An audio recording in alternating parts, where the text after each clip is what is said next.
کتنے علماء ملاقات کے لیے تشریف لاتے ہیں. پھر مدارس میں بیانات بہت ہوئے، ہاں جی، طلبہ میں، علماء میں. تو اور اطراف کراچی میں ماشاءاللہ بیانات ہوئے اس دفعہ نا، میران ٹاؤن اور ادھر 63 ٹاؤن بہت دور ہے، بہت دور ہے. میں نے اس کو خدا کی بستی نام دیا ہے، اتنی دور ہے. اللہ کی بستی، اللہ ہی بس پہنچانے والے ہیں وہاں، اتنی دور. لیکن وہاں ماشاءاللہ جتنی بھی، یہاں ہم حیران ہو گئے کہ پورے علاقے میں جتنے پول ہیں، مرکزی چوک ہیں، وہاں سب ہمارے اکابر صحابہ کے نام ہیں. جتنی مسجدیں ہیں سب ہمارے علماء ہیں، جوان ہیں سب. دارالعلوم کراچی کے فارغ ہیں، بنور ٹاؤن، اشر مدارس، فاروقیہ، ان نے خوب وہاں یعنی کام عوام میں کر رہے ہیں. تو میں میری یہ الحمدللہ کچھ عرصے سے تشکیلات کر رہا ہوں وہاں، جو ہے چاہے عالم ہے غیر عالم ہے، کہ آپ جاؤ فلاں جگہ پر مسجد میں بات سناؤ. تو جاتے ہیں ماشاءاللہ سب، اکثر تو عوام الناس میں سے ہی ہیں، لیکن کام جو ہے نا جی، اس کی ایک عجیب برکت ہے. وہ جاتے ہیں میری کتاب پڑھ کے سنا دیتے ہیں، بس اور ذکر کرا دیتے ہیں. اب اتنا اچھا خاصا حلقہ بن گیا ہے سب کا کہ حیرت ہوتی ہے. بلکہ رات ہی میں نے ایک ساتھی کا بیان سنا تو اتنا اچھا، مطلب اس نے خطبہ سے پڑھا، مجھے لگے جیسے عالم ہے. محنت کرتا ہے نا پھر آدمی جب وہ الحمدللہ. اب اس کی وجہ سے وہاں پھر جانا ہوا. مفتی اعظم صاحب بھی تھے ماشاءاللہ، کیا انہوں نے استقبال کیا، اور کیا حق سچ کی دلیل، پیر جلیل، پیر جلیل نعرے لگائے. اس طرح مہران ٹاؤن، پھر جامعہ فتحیہ بہت بڑا ادارہ ہے، حفظ کا 1200 طلبہ ہیں. قاری خدا بخش صاحب جو قاری فتح محمد صاحب کے شاگرد تھے، ان کا ادارہ. وہ تو وفات پا گئے، ان کے بیٹے خصوصی پروگرام پھر ان کے ہاں بھی ہوا. تو اللہ کا بہت شکر ہے، اہل علم میں اور ان میں اور اطراف کراچی میں بہت ساتھی مطلب جا رہے ہیں اور کام کر رہے ہیں. ان کے مرکز میں بھی حیران ہو رہے تھے، وہ خانقاہ میں اطلاعات ملتی نا، تو حیران ہو رہے تھے بھائی کہاں کہاں پر ستسنگ میں وہاں گئے، وہاں نام ہے، وہاں سے پتہ چل رہا ہے. وہاں کے لوگ اب بتا رہے ہیں کہ حضرت جو آدمی آتے ہیں یہاں بیان کرتے ہیں، ہفتے میں 2 ہفتے میں اس طرح رکھا ہوا ہے. بہت دور تک جو ہے نا، جہاں جہاں کوئی ہے تو موقع ملے تو وہاں جاؤ. بس یہ نہ دیکھو بھی ہم اہل ہیں یہاں، جب بڑے کہہ دیں تو آپ اہل ہی اہل ہیں، بس بڑوں کا کہہ دینا اہل ہی ہے.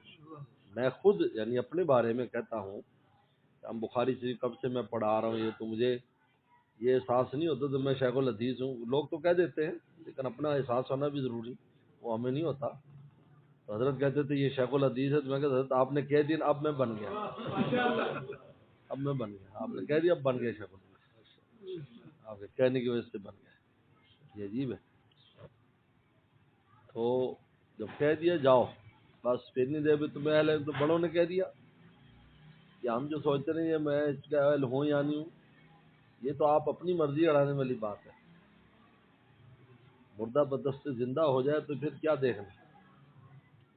اس لیے حضرت شیخ زکریا رحمہ اللہ نے جو خواب دیکھا تھا کہ حضور اکرم صلی اللہ علیہ وسلم خواب میں کہا کہ زکریا تو اس سے کام لینا ہے. اس وقت جب مولانا یوسف صاحب حیات تھے اور ان کے ساتھ حج فرمایا تھا، تو حج میں ان کی برکت سے میں نے عجیب و غریب نظارے کیے، تو اس میں یہ بھی ذکر کیا. تو رو کر کہنے لگے حضرت میں تو کسی لائق نہیں، میں اہلیت نہیں کام کی. فرمایا کہ ہم نے کب کہا تو نے کام کرنا ہے، ہم نے لینا ہے، ہم لیں گے. ایک آدمی کہے کہ بھی میں یہاں سے یہ چیز اٹھا کر وہاں رہا ہوں، میرے پتہ اہلیت ہے یا نہیں.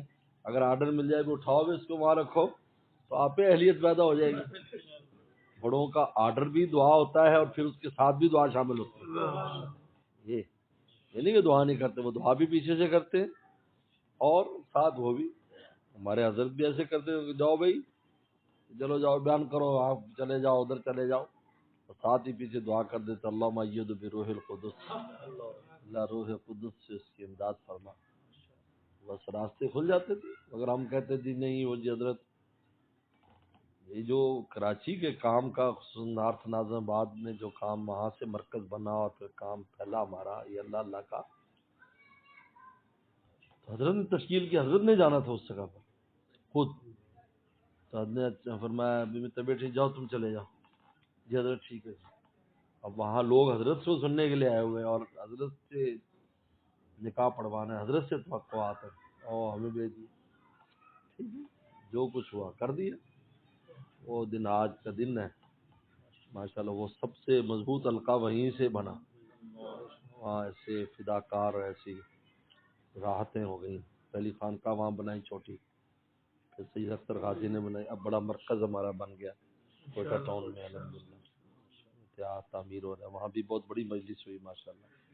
اب خواتین کا مطالبے تھا چونکہ ہمارے گھر والے ساتھ گئے ہوئے تھے تو وہ گھر والے تو سب جو خواہش ان کو مل رہی ہیں کہ حضرت نے ہمارے لیے نہیں رکھا کوئی بیان. جو اب اعلان کر دیا کہ جنوری سے جو مجالس ہوں گی خانقاہ میں اس میں خواتین کا اوپر انتظام ہوگا.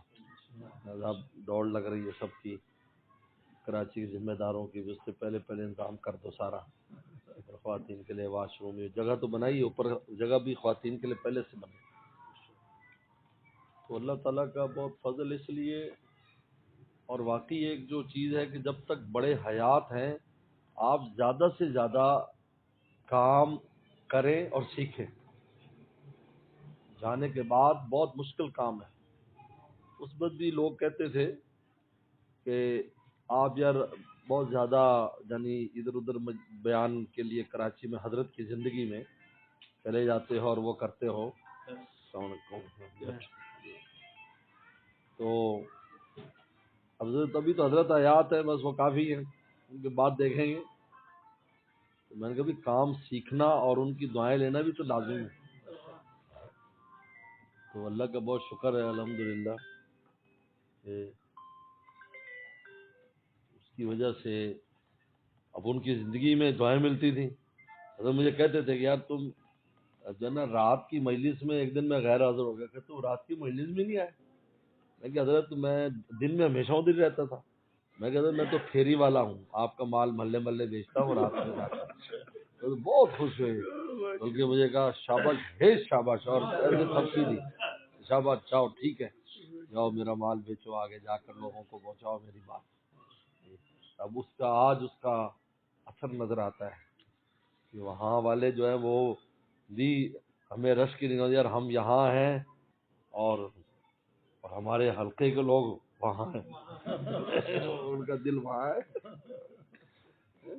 وہ میں وہاں. یہ بس اللہ کے یہ بڑا، اس لیے بڑوں کی موجود فائدہ اٹھائے اور جو آپ صلاحیت چاہیں گے آپ حاصل کر سکتے ہیں. عجیب بات ہے، بڑوں کی یہ برکت ہوتی ہے. صلاحیت تو اللہ تعالی نے دینی ہے. قابلیت جو ہے وہ مشروط ہے قبولیت کے ساتھ. جب قبولیت آ جائے گی تو قابلیت بھی اللہ تعالیٰ عطا فرما دیں گے، آپ سے کام بھی لیں گے. اور میں تو الحمدللہ اپنے حضرت کا پہلے تجربہ دیکھ کر ہم اپنا تجربہ دیکھ رہے ہیں، حالانکہ ہم تو اس لیول پر نہیں ہیں، ہمارے بڑے تھے، لیکن ایسے ایسے لوگ جو یعنی مجھے حیرانی ہوتی ہے کہ اس سے ایسا فائدہ لوگوں کو ہو رہا ہے. حالانکہ بے زبان معلوم ہوتے تھے لیکن وہ بات سنا دی. اب بات سناتے سناتے اب خود سنانے لگ گئے. پہلے باپ کی بولی بول رہا تھا، اب اپنی بولی بولنے لگ گئے. اچھا پہلے باپ کی بولی بولتا ہے، پھر آہستہ آہستہ اپنی بولی بھی بولتا ہے. پھر پہلے وہی الفاظ بولتا ہے جب باپ سے سیکھے تھے، پھر مزید ایڈیشن ہوتا چلا جاتا ہے. تو اس لیے اس بڑوں کی موجودگی، کیونکہ جب دیکھیں جب بڑے موجود ہیں ایسے جیسے چھت اس وقت ہے، اب یہاں بیٹھ کر جو بھی کام کرے سارا کام کرے بڑے راحت سے کر رہے ہیں. خدا نخواستہ یہ چھت نہ رہے اور دھوپ گھٹتے، ایسے اطمینان سے کام ہوگا نہیں. پھر ایسے ہو جاتا ہے، پھر ایک وقت لگتا ہے کہ آپ اتنے مضبوط خود چھت بن جائیں کہ آپ کے اوپر جو کچھ گرے تو آپ کو بھی محسوس نہ ہو اور نیچے والوں کو. یہ ٹائم لیتی ہے چیز. جب تک ایسا ہے تو آپ فائدہ اٹھاؤ، جتنا آگے نکل سکتے ہو نکلنے کی کوشش کرو. یہ سستی اور کاہلی اور دوسری چیزوں میں گھس جانا اور بے توجہی خطرے سے خالی نہیں. یاد رکھو اس پر کوئی آپ کچھ بھی کر لیں، رزق روٹی کا مدار اس پر ہے ہی نہیں. یہ سب فضولیات ہیں، ہمارے دماغ میں چیز پڑی ہوئی ہے. تھانوی نے ایک عجیب نقطہ بیان کیا، فرمایا ایک آدمی یا کوئی کاروبار یا کوئی چیز میں کمی آ گئی، اب بجائے اس کے دوسری چیز شروع کر دیتا ہے. بھائی جس نے روٹی دینی ہے اس نے پلیٹ دی, اس سے کہو کہ پلیٹ میں ذرا ڈال دے, اور وہ اللہ کی ذات ہے. ادھر رجوع نہیں کرنا, ادھر زور نہیں لگانا, نئے کام پر زور لگانا, ادھر زور نہیں لگانا, ادھر ہی زور لگا لے. اللہ یہ تو اسی میں ہی کر دے, اب کے لیے کیا مشکل ہے, وہ نہیں دوسرے سے زور لگا لے. یہ یعنی حضرت ثانوی فرماتے کتنا یعنی وہ اور تشویش میں مبتلا ہو گئے, پہلے ایک دفعہ دو تشویش بڑھا لی اپنی. خیر الحمدللہ اس دفعہ اللہ کا بہت فضل ہے. ہاں بہت کرم ہے, سب آفیت ہو گئے.